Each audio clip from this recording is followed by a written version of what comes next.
Hello, माझं नाव आहे doctor Vinay आणि आज आपण एका नवीन टॉपिकवरती बोलणार आहोत.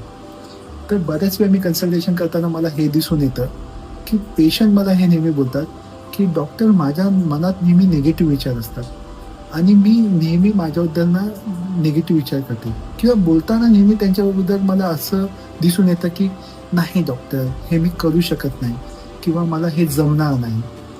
तर मी त्यांना एवढंच सांगतो, की जर तुम्हीच जर स्वतःबद्दल जर निगेटिव्ह होणार असाल, तर तुमच्या आयुष्यामध्ये लोकांची गरज काय आहे?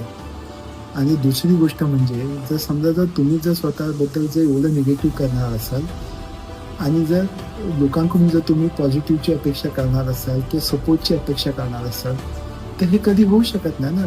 लोकं तर त्यांची मतं तर देणारच आहेत. जर तुम्ही जर स्वतः जर पॉझिटिव्ह झाला, तर लोकं नक्कीच तुमच्याबद्दल पॉझिटिव्ह विचार करायला चालू करतील. म्हणून प्रयत्न पहिला तुमच्यापासून करून बघा.